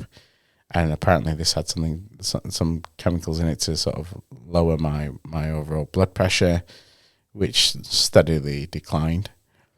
But then the following morning, I slept. It was quite painful sleep that night, but I did sleep. And then when I came to, I had breakfast the following morning, and I had another stroke. But this time I was awake for it, so it's like a mini stroke. But I didn't know. So I've been talking to the doctor that night quite a lot recently. I got to know him on first name basis, a guy called Will. So I'm feeling a tingling in my hands and I'm losing sensation in my fingers. So Will was at the bottom of my bed about 5 feet away and I was like, hey, Will. Yeah, Will, something's going on, man, mate. Oh, I said, this better not be a stroke, Will, honestly. I says, come on, mate. I says, talk me through it. What's going on? And he's like, are you all right? I says, no. I says, I've lost my... I says, Will, if this is a stroke, I ain't got time for it, honestly. So come over. Just tell me what I need to do to stop it. And he's like, well, what are you feeling? And I was like, I've lost my fingers, Will. I've lost my... it's moved up to my forearm. I said, I've lost my flipping forearm now. I said, oh, no. I said, it's gone up to my shoulder and it was cold. Oh and the thing is, it moved in palm-sized chunks, I suppose. And it was steadily moving up my shoulder. And I tell you, it was like the hand of death. And I lost sensation. Everything felt cold. And I felt like slowly everything was dying. But by the time this sensation moved to my shoulder, I started to regain feeling in my fingers again. So I'm like, wicked. Those are about right. Okay. I started pumping my fingers really, really tight. really fast. I'm like pumping them back and forth, trying to create a fist and then releasing it, just to get the blood flow going. And then I felt it go down my back, up my neck. I bet that was quite terrifying. As Yeah, it was coming up from your fingers to your shoulders and you hadn't regained anything yet. I bet you were just thinking, where's it going to end? And then on my face a little bit, and I felt my cheek drop. And What then was Will doing at this time? Will was just steadily watching me, trying not to laugh as well, because I'm telling him, this cat, we got to stop this. Do your job. Do your job now. No, but he was sound. He just kept me calm, and he was saying, "Can you touch your nose and stuff? Wait, okay, tell me where it's moving now." And then it started to move down my hip, into my backside, down my thigh, into my shin, and then onto my toes, and then just like that, it'd gone. Really? That's so strange. And then I got everything back. And that was the stroke from start to just done? So that was a mini stroke. Right, okay. Right? So Will was like, "Have you got everything back?" I went, "Will, I've got everything back, mate. Thank you." And he was like, "Oh, okay, you're really lucky." And I was like, yeah, I am. I said, "Flipping heck, mate, that was scary, wasn't it?" And he's like, "Yeah, we're going to get you off for some scans." How long was that mini stroke? How long did it last for? Well, it felt like forever for me, but it's probably like a minute or two for Will, Right, okay. On average, I think it moved fairly swiftly. But it's a feeling that I'll never forget, and it's a feeling that I experienced recently again. But anyway, I had the scan. So they did a scan of my brain, and then they did a scan of my heart as well. So the scan of the brain revealed that I've got a little bit of blood on there, and they suspect that maybe in the last 4 years, and they say 4 years because that was when I last had my blood pressure checked, that within the last 4 years I'd had a previous stroke, right? And they asked me if I remembered it. I said, I ain't got a clue. I don't remember it. And I said, okay, fine. There's no long-term scarring from that. There's no residual effect from that. And they said, actually, there's nothing from what I've just experienced has stuck around. So there's no damage, right? Ultimately, they said my heart's a little bit enlarged, but over the last 4 years, because it's been under so much pressure, just like any other muscle, if you train it, it becomes rock solid. So the doctor was telling me that I've got a solid heart, and I was like, yes. Didn't have to go to the gym for that. I was like, get in, mate. And then they said that I've got no plaque in my arteries, cholesterol's fine. So they were a little bit like, yeah, that might have saved you a little bit. So they could just continue with the blood pressure medicine, and I felt lousy some nights. I wasn't even getting any sleep, and hospital food was okay. I made pals with the dinner lady, which was quite nice because she gave me a jacket potato once and it was a bit too. I thought, that's tiny, mate. You know what I mean? And I was like, I said, here, love. And she went, yeah, what's up? I says, it's a bit small, this jacket potato. And she went, oh, do you want? I've got some spare. I went, oh, have you? She went, do you want another one? I went, do you know what? If it's not a hassle, yeah, I would. I'd like another one. I said, I'm not trying to be greedy. I'm not taking anyone's food. She went, no. She gives it. I've overdone a few anyway. So you can have one of these. And she brought me another jacket over, and we became best friends since. The way to a man's heart is through his stomach. Oh, absolutely. I was going to say, little do you know, Rob down the corridor was like, "Where's my jacket potato?" There's a man Freaking jacket. So flipping his table over and all, absolutely losing it. He's getting thinner and thinner. So I was Rob. It's nice. You should get this next time. Yeah, so I was well looked after, and I've got to say, hats off to the NHS. A lot of people slate them or whatever, but they properly looked after me, and I came out mended, I thought. And then a couple of weeks ago, I had a little mini stroke at home out of nowhere, but it just remained in my hand and my forearm. And again, I went through the process of going through the emergency room and then seeing a consultant about it. And they did a scan of my neck this time because they thought there might be some bits flowing around in my neck that might be preventing blood flow or whatever. But yet again, they've not found anything. So I've just maintained the meditation. Meditation? Yeah, I have done a bit of meditation, but I've maintained the medication. and it's kept me all right. These good bad days. Like yesterday, I was feeling really dizzy, but I don't know if that was just the heat and the medication or just the medication or just the heat. Do they know why your blood pressure rose in the first place? Yeah, well, it took them a little while to figure out until I told them that it's probably hereditary, actually, because my dad has it. So cheers, Dad. But no, bless him. He was worried. I've never seen my dad worried before, but apparently he was quite worried. But no, I came out. No damage, all good. And it's weird because when I first came out of the hospital. I know what you meant, but I was thinking that the pause was very was great. I was like, oh, we have to tell your wife something here. Of the hospital. This is not one way to find out. Yeah, just to be Over clear. a podcast. Me? Can you imagine? Oh, no. Shock. Yeah, of the hospital anyway. It was like I thought I was feeling okay, but actually over the weeks, as I've got more clarity of mind and felt better with myself and a little bit stronger, I realised actually how much of a delicate state I was in. And I think one of the things that helped me as well was just keeping a positive mindset as well, having that humour with the doctor, having that humour with the dinner staff as well. Just kept me in a positive mood, I suppose. And I never once said to myself that, oh, this is it, this is all over. I just kept myself motivated to let myself know that, you know, it's all going to get better. We're all going to be good. We're all going to be fine. Obviously, I didn't know that, but I fooled myself enough to believe that. And Fake it till you make it. Yes, mate. And it absolutely. And that's, I think that's really important for life in general. Not trying to get all philosophical. No, it's fine. Philosophical. That's We're it. like a bit of Philosophical now. Philosophical. Yeah, but I'm just saying, like, it does work. Positive outset, you know. Manifestation. So I'll go back to that question that I mentioned a bit ago. Was how has all of that now impacted just your life from day to day, and also your work life? Because I mean, you've been telling us that obviously you do quite a lot. You're working in the weekends. Obviously, you've got a family of 4. You work through the week. You have rental properties here. We do property development. Yeah. Property development. So you've got some of that rentals. Yeah. a lot going on. How has that? Has any of that been impacted by your health? Do you view any of that differently than you did before?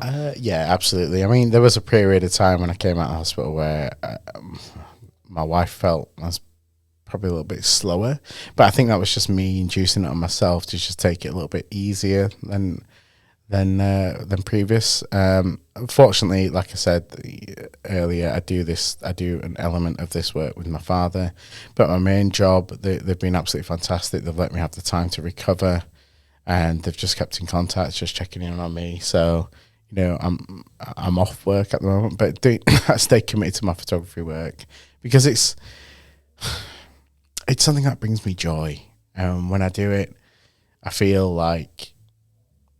just feel like a moment of happiness, you know. And I think that's really important for your well-being and sort of recovering from something like this, is just having something that you enjoy distract you. So I suppose I haven't let it overtake my mind. I haven't let it sort of be overbearing in that sense. I've acknowledged that it's happened.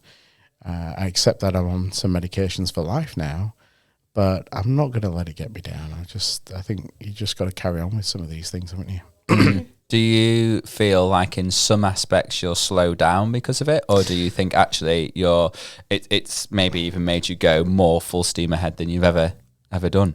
No. I'm definitely not running at full speed, and I'm not sure if I intend to, but I think I've consciously told myself that, you know, just listen to your body. If you need a rest, you need a rest. If you need to, you know, sit down, you know, that sort of thing.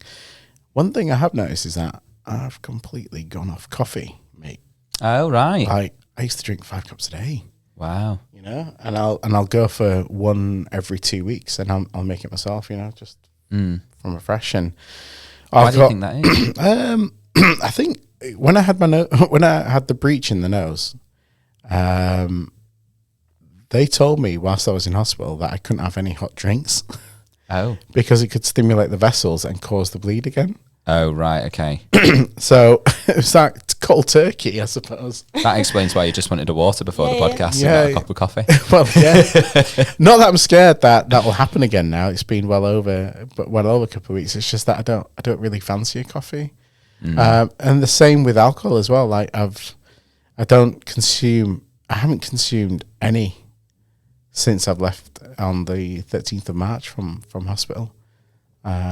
Because alcohol can affect the blood pressure and your blood pressure. So, I mean, me and Nish have had a conversation since this has happened, and one thing that you did leave out is the doctors basically said that this could have happened. The high blood pressure could have caused him to bleed anywhere, and he's just very fortunate that on him the weakest point was his nostril and the blood came out, because it could have been internal, it could have been anything. Right. So yeah, lucky. That is lucky. I'm a lucky ducky, aren't I? You are a lucky ducky. Yeah, All we're right. glad that you're here, to be honest. Yeah, me too. During this podcast. Me too. I do look at Just it here. very much like a second chance. So, like I said, this period of time of recovery has just enabled me to sort of reevaluate some things in life, and I suppose drive me more positively towards the things that I want to achieve and do. So, Good. I like that. Yeah. Yeah, that makes sense as well. Yeah. I think when something like that happens, it does change you somewhat, and it's going to have to change you positively as well, because it just makes you think differently about things. yeah, You have a fresh perspective. Yeah. absolutely. Still the same old Nish. We need to clip that in. Anyone who didn't see, he just gave like gang signs to the cameras. They were gang signs. He's pointing. They're not gang signs. No, like the fingers. Like what are like the gun fingers? We interpreted that very differently. I Sorry. interpreted it as a really cool look. Like, whoa, look at me. I'm still here. It's just the basic white bitch over here. I'm sorry. I was going to say, but we are going to move on, and whilst we move on, you might hear some cluttering in the background, because I've done a typical me thing. Okay. And I've got one camera rolling without being plugged into a charger, and I can see an alert in front of Oh, me. no. So it's like, I've done this before and I still haven't learned, but what we're going to move on into is our topic, podcast topic, which is can you still see us doing the jobs that we're doing in 20 plus years? Christy. No. Okay, that's a really decisive answer. I didn't see that one coming. I would love to. It's a hit and miss. I'm 29 now, so if you're asking me if I'm 49, am I still going to be prancing around in 5-inch stilettos and a sequin bikini? Probably not. Although I would Can you not just do bloody it in love jeans? to. No. Jeans are not a thing. Sequin something. I would love to, but I think you always are going to get a younger, fresher model on the scene, especially when you're a performer, I think. Like, maybe if you're a photographer, I might be completely way off in saying this, you just get more experienced and, people, like, your product is your photos, really. Whereas with us, our product is an image, would you say? Yeah, I suppose so. I mean, to answer the question, I suppose I'm in line with yourself. Probably, hopefully not. Hopefully not. But not to say that I would stop photography completely. I just don't want to be in nighttime events. Probably at that age, Yeah. But I might take up wildlife, or and as we've discussed previously, probably moving to weddings, but not in 20 years, probably sooner. But then end up there. Yeah. And move into a different field. There's definitely longevity in weddings. Weddings are never going to go out of fashion. Yeah, let's. And fingers crossed Fingers for all crossed. three of us in this room. Yeah. But I think it's true. Like, they survived COVID, they've survived everything, because Yeah. people want to declare their love, don't they? Oh, well, And yeah, people yeah, always so- make an exception, I think, when it comes to costs, when it comes to your wedding, because hopefully you're only going to do it once. And the last time you do it is hopefully the last time that you do it. So I think weddings will always be there. In respect to me, like I said, there always will be a younger, fresher model in a shorter skirt or something. And I know it's not all about sex appeal, but image is a lot to do with it. I also think I'm going to have arthritis in the next 2 years because, I mean, I don't know if I will. Hopefully I won't. I do get massages and everything, but Like I say, I do hit hard. I do hit I've fast. seen you warm up. You do a good warm up. Thank you. Everyone thinks I'm going to backflip over the stage when I do that. But I do my warm up. Well, your little finger wiggle, finger wiggle for the camera. No, but people who don't know what he's talking about, I fling my arms around and I shake my wrists off and I shake my arms off and I get my sticks and I like air drum to try and get everything going. I did actually. Someone told me that I needed to stretch before COVID when I was doing it, and when I did try and stretch, I felt like I couldn't get any speed because my muscles were like too stretched. Oh. So then I just stopped stretching and I was like, well, there's no point doing it if it actually impacts my performance, so I can't. Right. And when I was live streaming throughout lockdown, because I used to live stream twice a week every week, I think I ended up getting some sort of RSI in my wrist and I couldn't drum for maybe 4 months. Right. And that actually, not 4 months. Yeah. Something like that. Either 2 or 4 months, I can't remember. But I didn't actually realise at the time how much that affected my mental health because I just thought I was drumming just to have a bit of fun and keep up my practice, when in reality it actually probably contributed towards my sanity in lockdown. So when I went for another sports massage, because I have them quite a lot to try and maintain everything running fine, she then suggested that I did an active warm-up instead of a slow, stretchy warm-up. So that's why I do fling my arms around and look like I'm taking off and roll my shoulders and shake everything. So I don't know how long I can keep that going for, because it is quite high impact, but hopefully a while. Equally, if I were to have children, that would be a struggle, prancing around at 8 months pregnant. Yeah. So yeah, I don't know. I'd like to. So sounds like a hell of a party for the baby. I know, they love it. Baby's first words are na na na na na na na na na.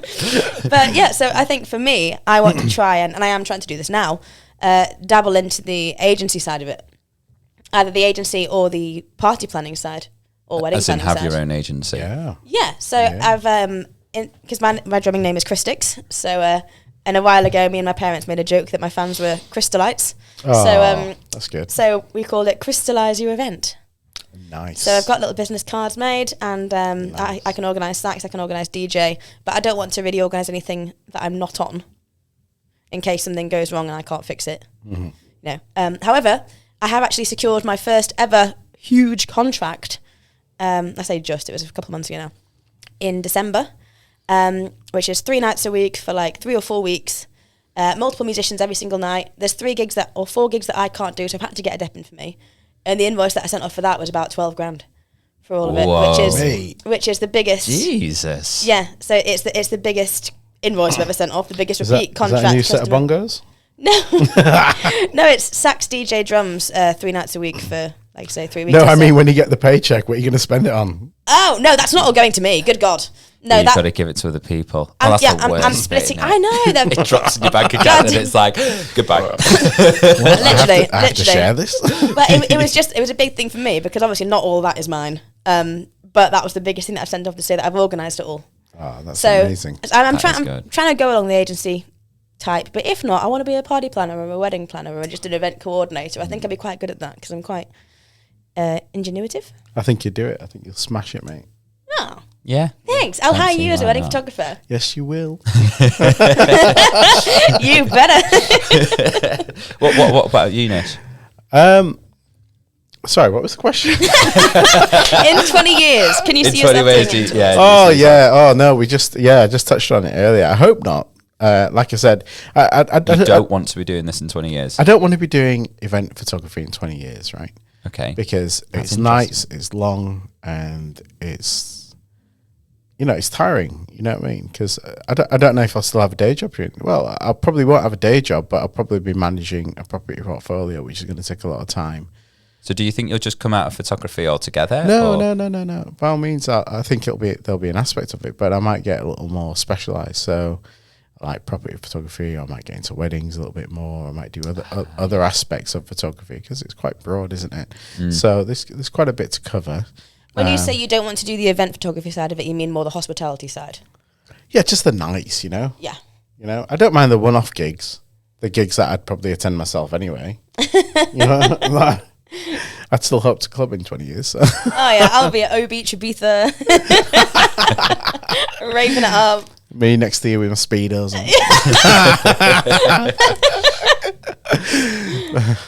But that's awful. That's an awful thought.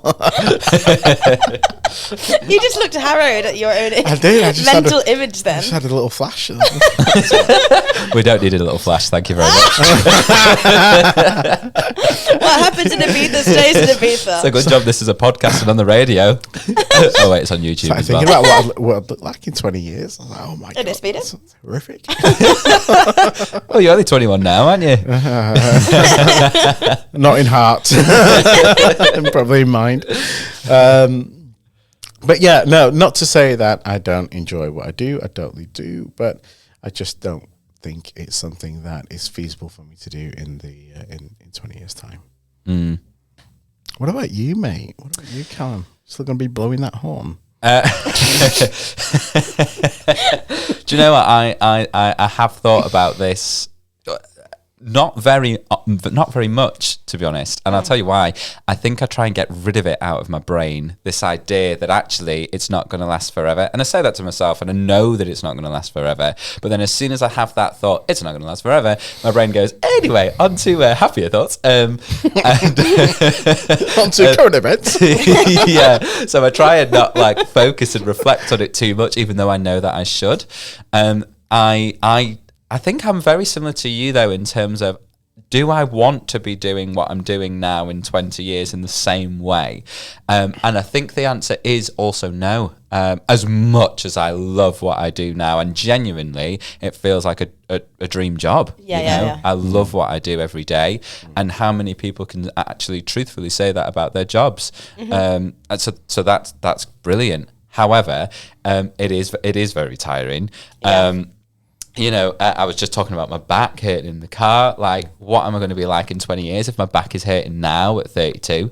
I might not be able to. I might be in a wheelchair if I'm the way that I am now. Not if you stretch, mate. Not if you stretch. Yeah. Get doing your cobra stretch.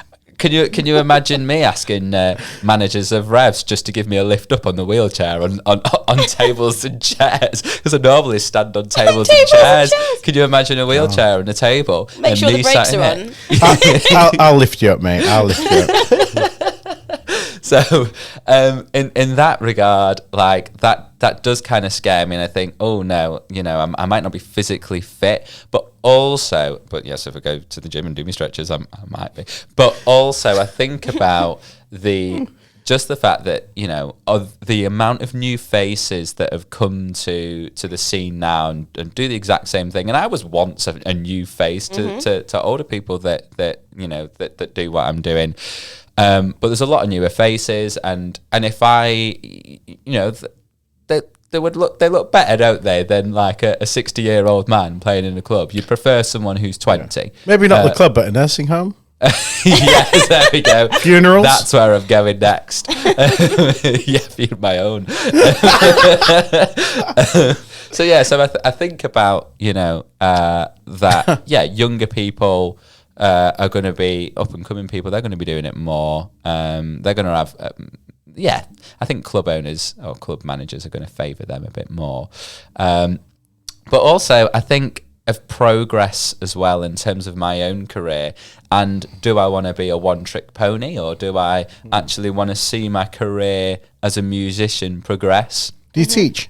I've just started teaching again. I'd used to teach, then I stopped teaching, and then I'm back teaching. And I do like teaching, but I don't love it. Oh, sorry, I took the mic with me. I do like teaching, but I don't love it. Okay. Not like I do the club stuff and playing my saxophone. So I realised that where I want to go is probably producing, which I'm doing now, started doing now, and kind of releasing music and seeing where that takes me. But that, you know, in the same way that I've obviously built the career of gigging in places, that's a whole nother career that I feel like I will love, but that I'm also going to have to build in the same way. Yeah, start from scratch. Yeah, and it sounds a little bit sad to say, but it's like, to get where I am now has taken an immense amount of effort. And I kind of have to ask myself, do I have it in me to put that amount of effort into something else. But then I suppose it's a case of loving, right? If you love it, then you're going to put that amount of effort in regardless. If you don't love something and you're not putting that amount of effort in, then it's probably a message to you to maybe spend your time doing what you love and finding other areas that you love. It's interesting you brought up effort. It's something that I never really I never really reflect on or give enough sort of thought to, if you know what I mean. Like all of us, your skills, developing your skills, it takes time and effort, doesn't it? Those painless hours of hitting a note at a time or a drum at a time, trying to get the rhythm. In my case, making mistakes on pictures or not quite able to get it right. You forget all of that, don't you? When you've got it all together. Sorry, I was just bringing up that point. No, it's true. I remember I was at a wedding somewhere abroad, and I think I said, like, God, don't you just feel so lucky to be here? And it was me and a sax singer and a DJ, and the singer was like, no. Really? And no, wait, because I had the same reaction. I was like, what? Are you joking? And she was like, no, we've worked for it. We've earned it. We're here now. But she's like, you forget the amount of, she was like, for her, the amount of singing lessons she's done. She started singing or doing singing lessons when she was like 6. She's now like 30. All the time and effort to do that. You forget about all the club gigs. In your case, the 6 or 8 by the way, Nish, 6 or 8 hour sets for 60 quid is where he started off. Oh, yeah. yeah. And he's like, you forget about all this. Like, I forgot about all the times when I'd lose money trying to do like a little drum dep in a little pub, and that was 10 years ago, 11 years ago when I was trying to do that, and I got paid 50 quid for it, but actually it cost me more and losing my wages at the shop and fuel to get over there. So she was like, I am honoured to be here, but I'm not lucky. That makes a lot of sense. It really like surprised me. But actually, it's true, and it sounds like you're being big-headed. It's not lucky, is it? Yeah, she was like, I'm not being big-headed, and I'm not trying to blow my own trumpet, but I've goddamn worked hard. No, she's not trying to blow her own trumpet. She's a singer. Yeah. Hey. But it's true. It's true. Absolutely. Yeah, it's a very good point. So you're not lucky, guys. You've worked for it. Yeah, effort. But when you love what you do, you never work a day in your life. Hey. That is true. Oh, yeah, sorry. It's not funny. We need some sort of profound, triumphant music. It's not funny. I don't have any of that, I'm afraid. I can't say it wasn't funny. I was laughing at your stroke story. I'm so sorry. I honestly was crying. I can't even remember what step. Oh, it was the finger. It was the finger balloon that was coming towards your face, like some sort of alien probe. And Dr. Will. Oh, God. Dr. Will. God bless Dr. Will. He's a good guy. I really like him. He's a good guy. So, yeah, that's actually quite profound that 2 of us don't want to do what we're doing now in 20 years at all, actually. Because I guess I just thought about it and been like, oh, yeah, I want to keep doing it forever. But actually, because you just think, oh, that's what maybe I'm supposed to say. Like, I'm supposed to feel that I'm lucky. I'm supposed to feel that because I'm lucky, even though I've actually worked hard, I should still want to do this great job in 20 years. Actually, life changes. And we've both got kids. You've got 4 kids? Yeah. Yeah. I've got 1. Christ, I don't know how you've done it, man. 4 kids. and to be honest, I've said, although I haven't done it, and Josie, my partner, will testify, that I kind of wanted to calm down with gigs now. Yeah, but you said that 10 months ago. Yeah, I did. I said that after my crash when I hit a tree from falling asleep at a wheel. And now we've got 5 gigs in 24 hours. That's why we're doing this podcast, because he's... Why have I not heard that? Oh, then you haven't listened to the podcast. Get out. Leave. Yeah. For everyone listening in their cars going to know the story if you've listened to other podcasts, but I got tired, fell asleep at the wheel and hit a tree at 40 miles an hour. Right. But that's why we do this podcast, basically, is to keep people alive at the wheel on long trips back, so they can listen to something that they identify with. Well, I hope I'm not too boring then. If people have made it this far, I can tell you that you aren't. And if they haven't, we won't tell you. I'll be able to see on the Spotify statistics. Well, there was a drop off there. Yeah. Oh dear. So we're going to move on. now to my favourite segment, which is stories, gigging stories. We do this every week. Where we ask the guests whether they've got an interesting gig story, and we also read the ones that have been brought to our attention, or any of our own personal ones.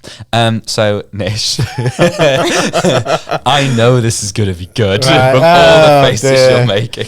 Well, because oh god, right, okay, it's quite a recent one, and it's just one that I relate to as well, but. I'm so puzzled. So as you, right, okay. Just go for it. Hit us. I'm a bit, okay, right. So I'm at this gig, and the DJ is playing some tunes, and he goes to me, oh, look at that old dear there. She's really going for it, mate. She's just swinging her arms around, and... Was it me? Me warming up.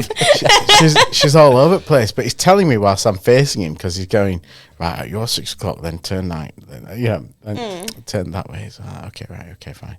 So I turn around, I'm looking, I'm like, oh yeah, she's having a good time. Oh, look at her, bless her. I went, yeah, that's nice, isn't it? She's having a good time. He said, yeah, mate, honestly, she keeps pulling this expression though, like she's had a line and she's off a nut. And I was like, what? And he's like, look again. So I did. And then I had to step forward. Then I thought, I can't quite see. So I got my camera. I've got a 70 to 200. So I zoomed in. I took a picture just to get a proper look. And I realised it's on her left-hand side. Sort of like she's got this sort of unusual expression. And then it dawned on me that this old dear... She's out with probably a family, and she's sustained a stroke, and she's dancing around still. She's enjoying herself, and me and the DJ haven't quite realised that she's a stroke victim and she's having a great time, and we're there flipping going, oh yeah, she must be off a nut. Oh, so I turned back round to the DJ and I went, mate. She's had a stroke. Aren't we a set of awful sods? And he went, well, I am, but you're not. I says, why am I not? He says, well, you've been there, haven't you? Oh, God. And I was like, yeah, no, that's fair, I suppose. Oh, God. But I never felt so bad in my life, I was like, oh, God. Because usually you can't help but people watching this game, like, because you're the most sober people in the venue, aren't you? So all you're ever used to seeing is everyone getting smashed off the face and dancing wildly. I mean, I've seen some questionable dancing in my time. I think I've even gone up to one girl and said, "What did I say?" I said something along the lines of, "You're probably the best worst dancer I've ever seen in my life." The best worst dancer. That's putting it really nicely, isn't it? I said it so positively, like I was, because it was amazing. It was mesmerizing. Like honestly, it was so uncoordinated and mesmerizing. I was just like, I was impressed that she was still standing up. Do you know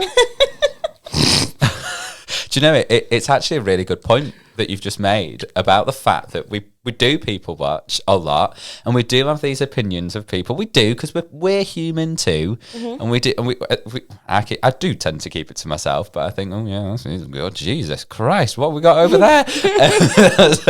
I do think those things, but actually, as you've just said, they may not be on coke. There may be. Some of the ones that I've seen have definitely been on coke. There may be a very plausible reason why their jaw is swinging. Yeah, hers was swinging, and that was the thing. And I was like, bless her. I was like, bless her. But only after when I realised that. I did worry, though. I thought you were going to say that she sustained a stroke on the gig. Yeah, there. I was a bit like, good God. What, is she swinging her arms around for help? No, she actually did. I've got proof. I took a photo. Look. Oh my God. Oh, God. Jesus. Yeah. Thank you for sharing that gig. So that was really good. I have a funny gig story from somebody called Michael Hayes. They sent it in today. They put, one of my first gigs, the groom's surname was Moore and the bride's surname was Gay. I don't know why, brackets, I know exactly why. But I honed in on the bride's surname and announced them into the room as Mr. and Mrs. Gay instead of Mr. and Mrs. Moore. The whole room went silent and people were shouting, "More! It's more!" I was devastated, embarrassed, but luckily the bride and groom were proper chill about it. Never made a mistake like that since. Okay, so I thought you were going to say that their name became double-barreled and that it was going to be Morgay. Mr. and Mrs. Morgay. Oh, that's fantastic. Brilliant. Although I have actually, on a similar thing to that, I was gigging in Ibiza, and I think they the DJ was a bit drunk, and he'd said like, "And everyone, warm welcome to Mr. and Mr. Spencer," and it was a bride and a groom. Oh dear. Oh dear, that's bad. Not great. Wow. Not great at all. We are going to wrap it there because we've actually had a great length podcast. So if you are listening, well done for getting through our beautifully long podcast. How long is it? It is currently we're looking at 104 minutes, which in hours is 1 hour and 40. Oh, lovely. Is it? Yes, it is. 1 hour and 45 almost. Which and you know what? I've absolutely loved this podcast. Thank you for coming on to the podcast. No, thank you for having me. being It's here. been a pleasure. It's lovely to see you guys again. No, it's been lovely. It's been great. It's just been chatting with mates on it. Yeah, it has, You yeah. said you said you were nervous when you came in. And I was like, no, literally, it's so chill. Yeah, it's all right. It's just good. sat on Good the to see you sofa and both. talk rubbish, basically. Talk rubbish. If you are driving, please get to your destination safely. And if you are tired, pull over. Yes, if you need to run around the car, do. If you need Do to your grab a little coffee, star jumps like I do. Yeah, And if your low back hurts, stretch. yeah, absolutely.